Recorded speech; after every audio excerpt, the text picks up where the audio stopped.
Hi hello സർവേഷാം നമസ്കാരः. അപ്പം നമ്മുടെ സംസ്കൃത എക്സാമിന് എന്തായാലും വരുന്ന ഒരു ക്വസ്റ്റ്യൻ ആണ്. എല്ലാ ക്ലാസ്സുകളിലും എന്തായാലും വരുന്ന ഒരു ക്വസ്റ്റ്യൻ ആണ്. ആശയം, അതായത് ഒരു പാരഗ്രാഫ് തന്നിട്ട് അതിനെ മലയാളത്തിലേക്ക് വിവർത്തനം ചെയ്ത് എഴുതാൻ പറഞ്ഞിട്ടുള്ള ഒരു ക്വസ്റ്റ്യൻ. കാരണം സംസ്കൃതം എന്ന് പറഞ്ഞാൽ ഇത് നമുക്ക് ഈസി ആയിട്ട് തന്നെ എഴുതാൻ പറ്റും. സംസ്കൃത ഭാഷ എന്ന് പറഞ്ഞാൽ കൂടുതലും മലയാളം പോലെ തന്നെയാണ്. അതായത് അർത്ഥങ്ങളൊക്കെ മലയാളത്തിനോട് വല്ലാതെ സാമ്യമുള്ളതാണ്. അപ്പം നമുക്ക് ഇത് വായിച്ചാൽ എന്താണ്, പെട്ടെന്ന് തന്നെ നമുക്ക് എന്താണ് അതിൽ പറഞ്ഞിട്ടുള്ള ആശയം എന്ന് നമുക്ക് പെട്ടെന്ന് മനസ്സിലാക്കാൻ പറ്റും. അപ്പം ഇനി എന്തെങ്കിലും ബുദ്ധിമുട്ടുണ്ടെങ്കിൽ ഒരു 2-3 പ്രാവശ്യം വായിച്ചാൽ എങ്ങനെയായാലും നമുക്ക് അതിന്റെ ആശയം കിട്ടും. അപ്പൊ ഒന്ന് കൃത്യമായിട്ട് എങ്ങനെയൊക്കെ ആണ് എഴുതുക എന്നുള്ളതൊന്ന് ജസ്റ്റ് ഒരു മോഡൽ നോക്കാം. അപ്പം എന്താണ് അതിൽ പറഞ്ഞത്, പ്രാദേശിക ഭാഷയിൽ വിവർത്തനം ചെയ്യാനാണ് പറയുന്നത്. അതായത് മലയാള ഭാഷയിലേക്ക് എഴുതാനാണ് പറയുന്നത്.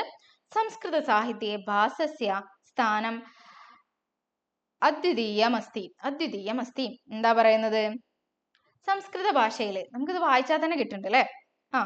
എന്താണ്, സംസ്കൃത ഭാഷയില് ഭാസകവിയുടെ സ്ഥാനം എന്ന് പറയുന്നത് എന്താണ്, പ്രഥമ സ്ഥാനീയനാണ്. ഏറ്റവും എന്താണ്, ഭാസ നാടക ചക്രം ഇതൊക്കെ നമ്മൾ കേട്ടിട്ടുണ്ട് അല്ലെ.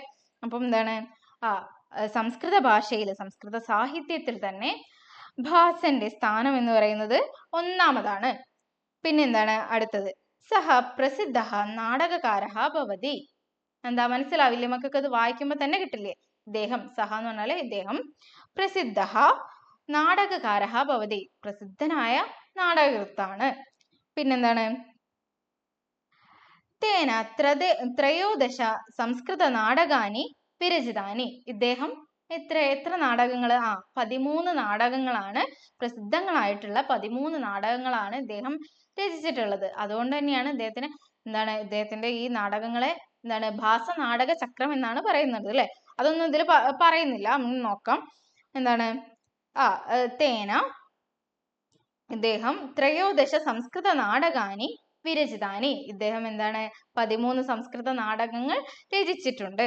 പിന്നെന്താണ്, തസ്യ നാടകാനി ലളിതാനി മനോരഞ്ജകാനി ച.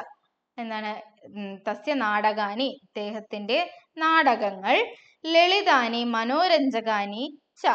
എന്താ പറയുന്നത്, ഇദ്ദേഹത്തിന്റെ നാടകങ്ങൾ എങ്ങനെയാണ്, ലളിതവും മനസ്സിനെ സന്തോഷിപ്പിക്കുന്നവയുമാണ്.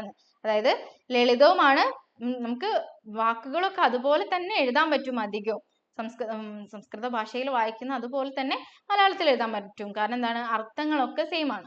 അപ്പൊ എന്താണ്, ലളിതവും മനോരഞ്ജകം എന്ന് പറഞ്ഞാൽ മനസ്സിനെ സന്തോഷിപ്പിക്കുന്നവയുമാണ്. സ്വപ്നവാസവദത്തം, കർണഭാരം ഇത്യാദീനി നാടകാനി പ്രസിദ്ധാനി ഭവന്തി. എന്താണ്, സ്വപ്നവാസവദത്തം, എന്താണ്, കർണഭാരം ഇത്യാദീനി നാടകാനി പ്രസിദ്ധാനി ഭവന്തി.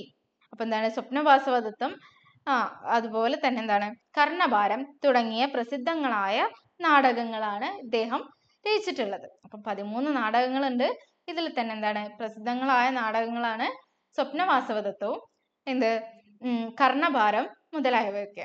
അപ്പം ഇങ്ങനെ, അതായത് നമുക്ക് ഈ സംസ്കൃതം വായിച്ചാൽ തന്നെ നമുക്ക് അധികം എന്തായാലും ഇതിന്റെ ആശയം തന്നെ കൃത്യമായിട്ട് കിട്ടും.